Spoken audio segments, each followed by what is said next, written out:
Welcome to the repair shop, where cherished family heirlooms are brought back to life.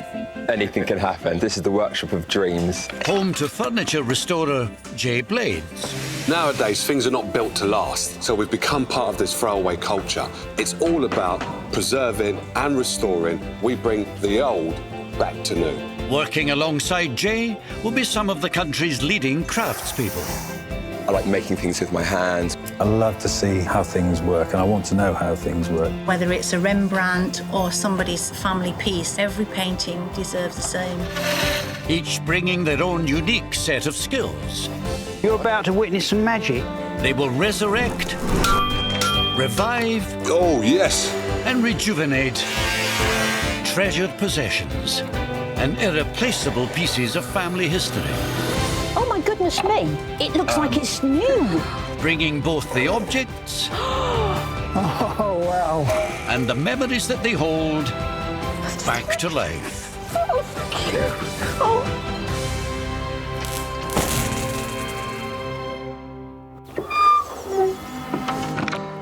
Today at the repair shop, clockmaker Steve Fletcher and furniture restorer Will Kirk team up to take on a grand project.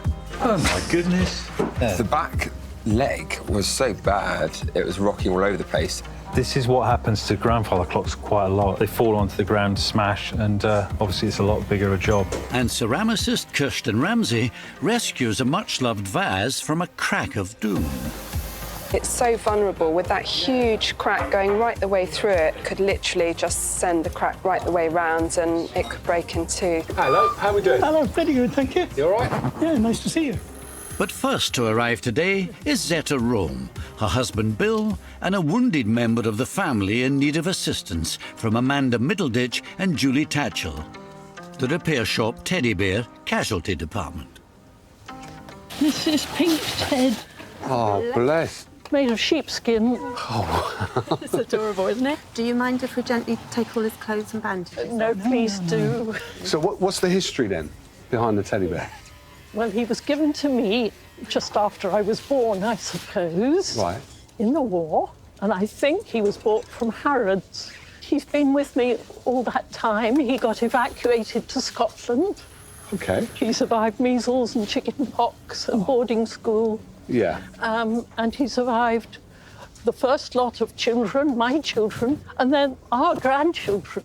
What he did not survive was the puppy dog.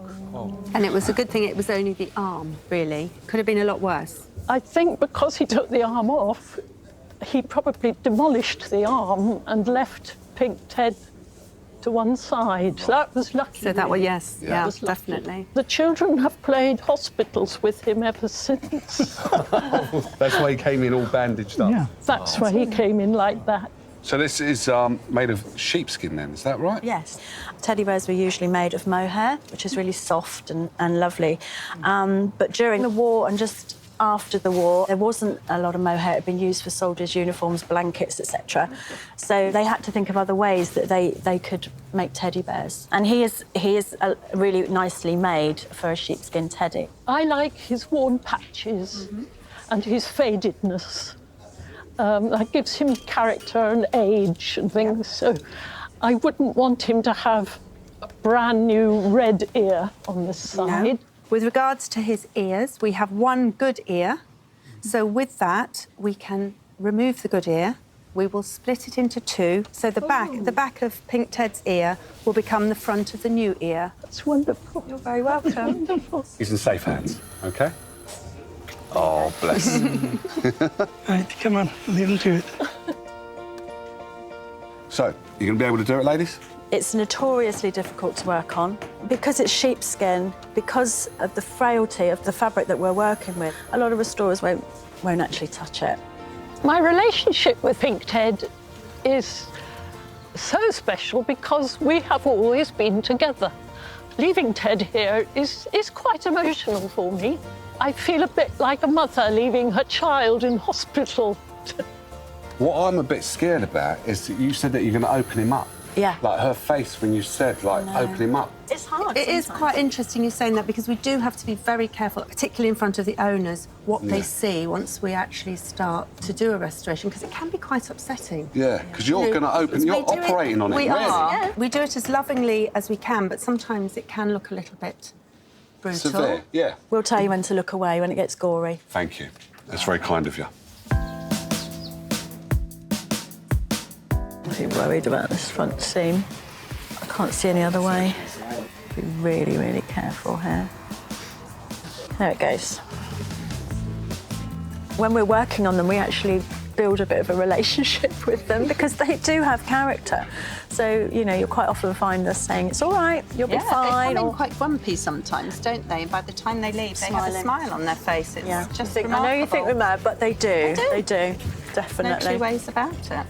Out it comes. The stuffing that he's got in him is quite interesting. This is called sub, and it's kind of, if you like, early recycling, because these were all the threads and bits that they swept up off the mill floors, and we will reuse that if we can.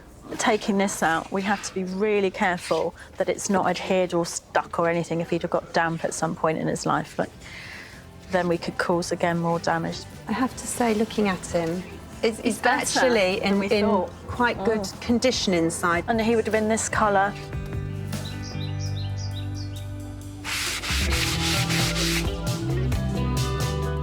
The repair shop is a sanctuary for many ageing members of the animal kingdom in need of revival. But next to arrive is neither fish nor fowl. Patricia Levy has a treasured heirloom in need of some attention. Okay. Here, I'll take that for you. Thank you. Let's go over to Kirsten. Kirsten, here we go. We've got Patricia. Do you Hello, want Patricia. How How do you do? I'm Kirsten. Hello. What have you got in the bag then, Patricia? Oh, a pot that was my mum's. It's been around ever since I can remember.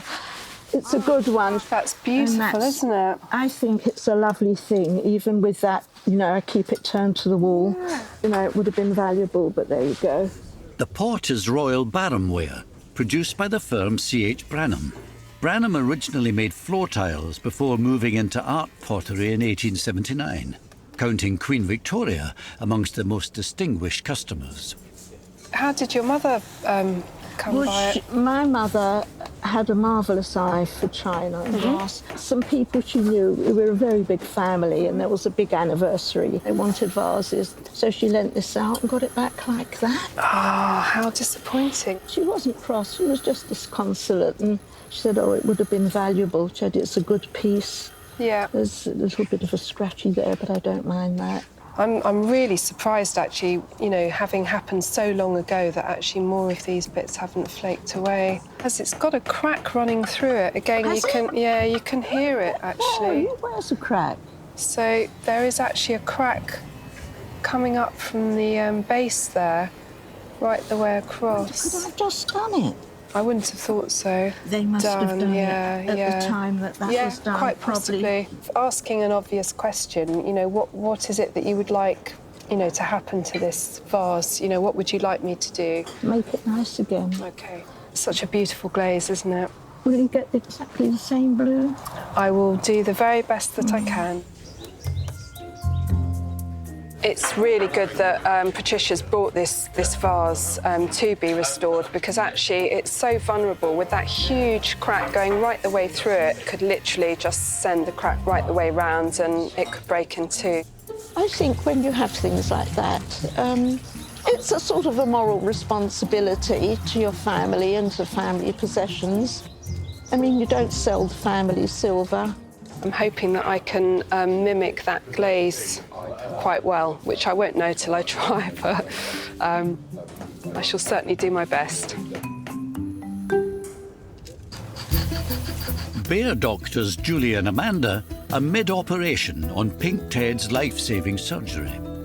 Oh, steady on that. Oh, no, that's his What have you done? Took his innards out. You took his guts out. But look what good condition that the sheepskin's in inside. We're very, very lucky. You good with that? You happy? Yeah, we're happy, very happy. So no problems? Nope. You sure? Oh, yeah. All going to plan. Because to me, it looks like that's a bit of a problem. Yeah, but Isn't it amazing how all that came out of there? Yeah. yeah, it is. It is amazing. But I mean, I'm still worried about it. Are you? Don't worry. Now Pink Ted is unstitched and unstuffed, Amanda and Julie can start to repair him. The toughest job is making sure the new fur bears more than just a passing resemblance to the old.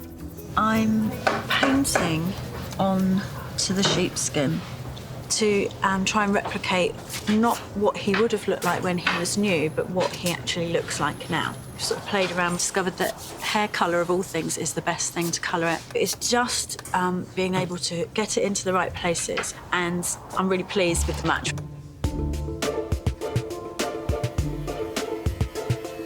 It's something that we feel very strongly about with these old bears. You don't want it to look like a new arm on an old bear.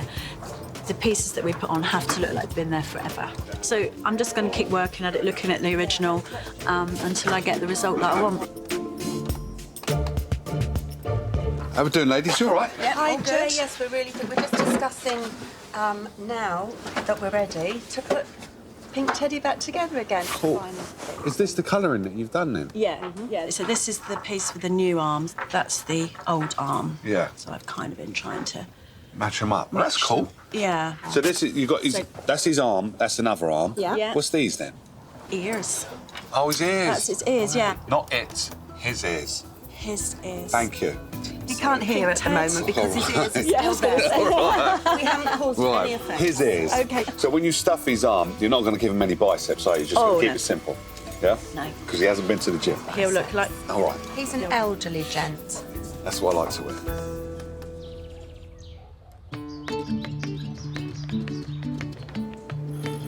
Pink Ted is not the only elderly gent in the workshop today.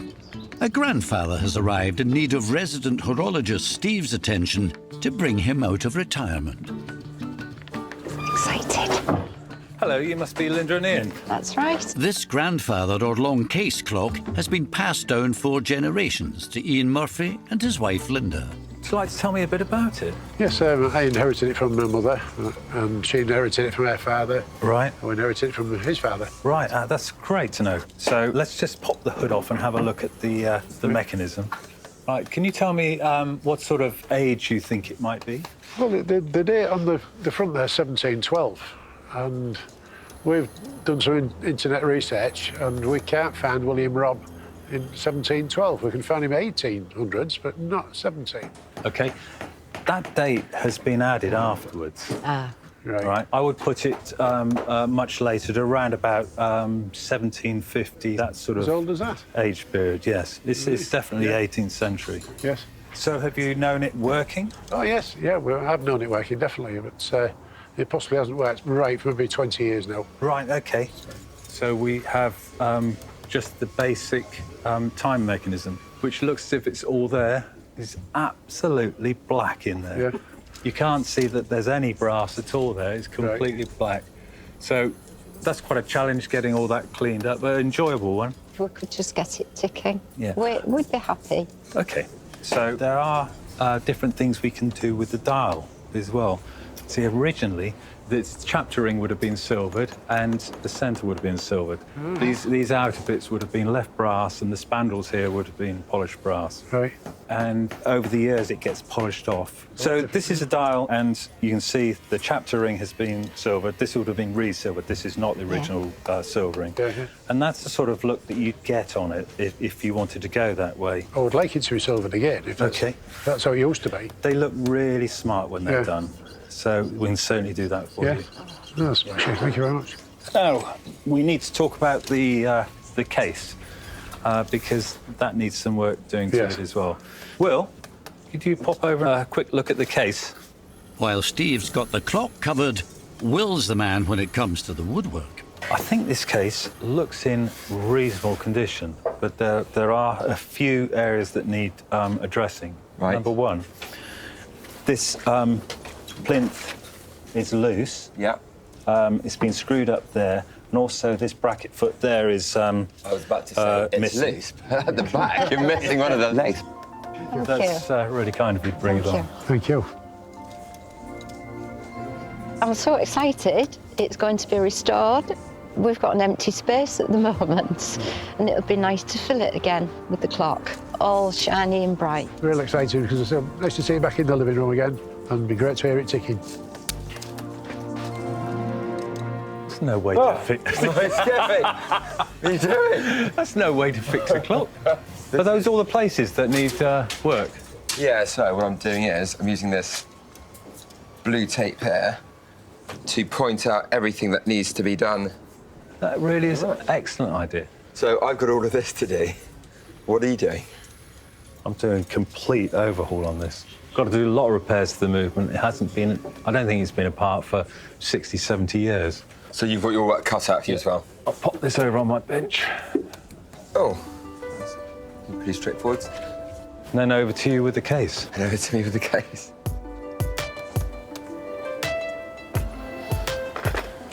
So the first thing I'm going to do is I'm going to strip the movement down completely, and then I can properly inspect it for the reason why it's not working. It just depends on just how much wear there is.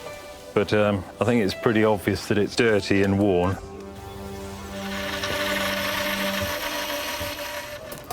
Another repair shop patient is on the road to recovery. Pink Ted is finally on the mend. We are a little bit keen now to get those finishing touches done before Pink Teddy goes back. Literally the last few stitches going in, then we have a few skin grafts to go in place. How we doing, ladies? You've walked in at the right moment. Always. They're never finished until they have a bow. Oh, bless. It does look the part. It's got both ears. Both ears, both arms. Yeah, you've done a grand job. We really played that I know Zeta was wanting some of these areas left, but she liked some of his sort of ageing. Internally, he's been completely lined and strengthened. The arm looks like it's been there forever. That's amazing. I can't believe you've done that. All right, let's get the rest of them. All right, guys, when you're ready, we've got a little reveal here. Oh, it's exciting, isn't it? Very exciting. Oh, little chap. Very good. Which are the new bits? I was going to say, which arm is the new arm? My goodness. This is the new arm, and we made his new ear using the old ear as the two fronts. So the back of his really ears clever. Yeah, really good are the idea. new bits. That makes sense. Oh, that's brilliant. Zeta. She is going to She is going to be so happy with that. Yeah, wonderful. I'm amazed. No, I am as well. I'm blown away. No, you've done a brilliant job. I don't think anyone would look at Pink Teddy now and think it was a different bear than we started with at the beginning. I think he's still Pink Teddy, but complete. Now Pink Ted can be reunited with owner Zeta and her family. And, barring any more unfortunate canine encounters, is ready for another 75 years of family service. It's like Christmas and Easter and birthdays. Oh my goodness! He's all better. Oh, that's brilliant! Hooray, he says. That is so lovely. Welcome back, Pink Ted. It's totally amazing. Before he was mended, he looked a bit sad. He did look sad, didn't he? You think he's happy now? He does look happy now. And he's never had a bow as grand as that before. I never thought that he would be able to be mended after the puppy dog chewed him up. And now he's come out the other side and he's brilliant now. I have promised Pink Ted to my granddaughter eventually, but I hope that he and I will go through a bit more of life together. I'm not finished with him yet.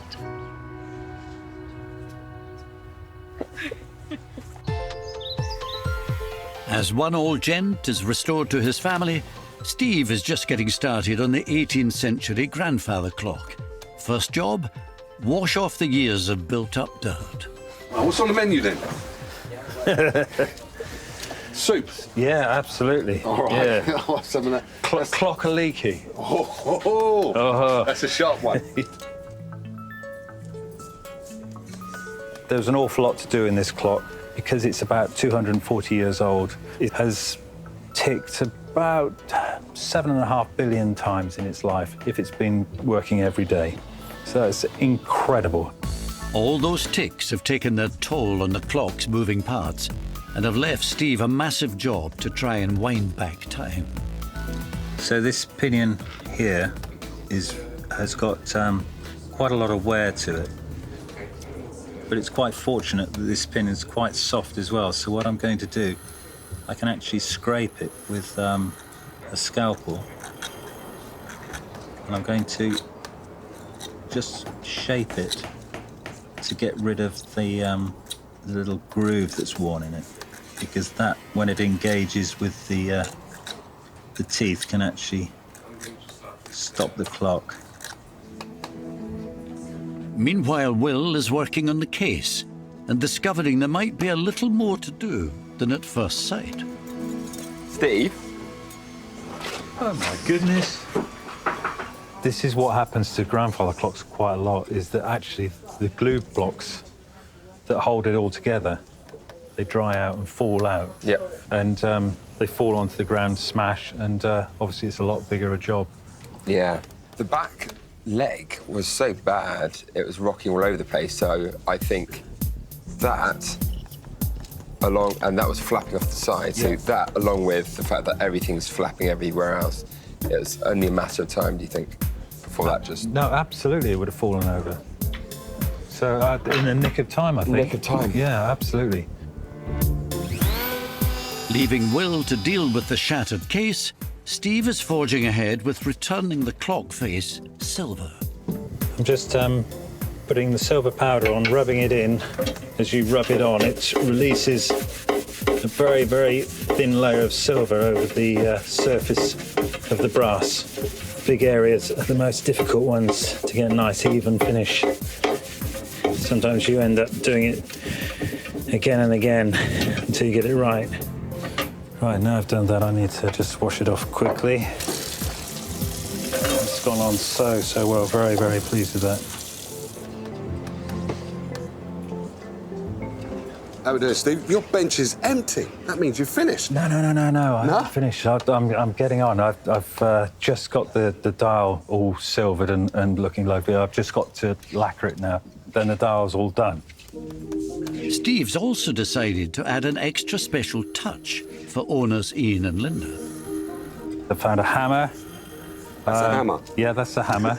and basically every hour, the hammer will go back like that and strike. Oh, that's nice. Over at the ceramics desk, Kirsten has been fixing the large crack in the Branham vase that the owner didn't even know was there. I've consolidated this crack, this hairline crack. It goes right the way from here, all the way around, right through the base. Quite amazing that this actually stayed in one piece because it's a really bad crack. And you can hear, before it was like a really sort of dull thud when you tapped on this. And now it's got a nice ring to it. I stabilised that here as well and filled it. And I had to put in these ridges as I was filling to mimic the actual original of the piece.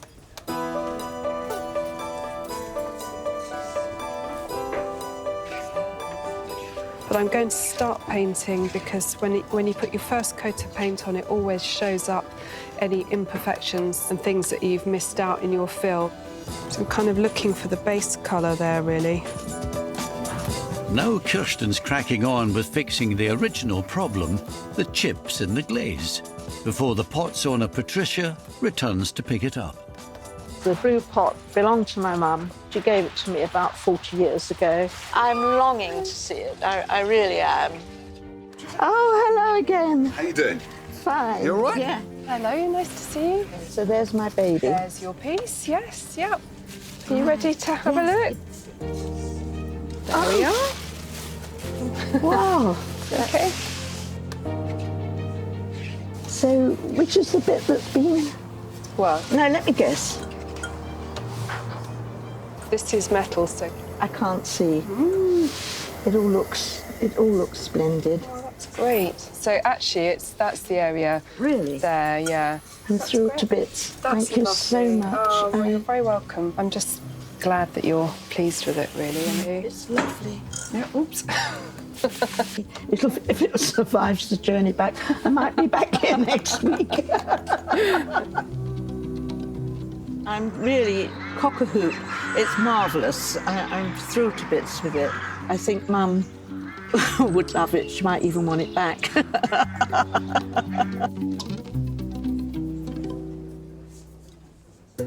The rest of the repair shop team is busy finishing the grandfather clock. Will has spent hours stabilising the case. Steve has fixed the mechanism. Now they can be reunited in all their 18th century glory. Plus, Steve's added surprise chime. Steve, now that's what I call a clock. You've done a good job here, Dan. Thank you very much. Well, Will's done a great job of the case. Really, really good. And the dial, I've re-silvered all the dial. Will, come over here, mate. What I want to say is you've done a good job on the box here. On the case. Sorry, on the case. And Steve's got this ready to strike. Hey! Oh, yeah, and it's going to do that every hour. Well done, Steve. Teamwork. Dream work. Amazing. 250 miles away in Hull, the clock has been returned to owners Ian and Linda, who have no idea that Steve has added an extra little surprise. Well, look at that. Fantastic, isn't it? Look at the cabinet as I know. well. Doesn't look like the same clock at all, does it? That's fantastic. We don't really keep a lot of stuff in the family, but this is the big heirloom, if you like. It's a lovely sound. Very calming, homely. I can fall asleep to that. But you probably will. Oh, you're joking. Bloody. How has he done that? Oh, God. Oh, that's great. Well, God, dear me. I don't know what to say. Well, that's fantastic. That's the icing on the cake. Oh. Well, fantastic, isn't it? Hey. I know it makes you feel quite emotional to think that all those years it hasn't charmed. No. Oh, it's lovely. It's a good surprise, is that one? Yeah, it is. It's a lovely surprise.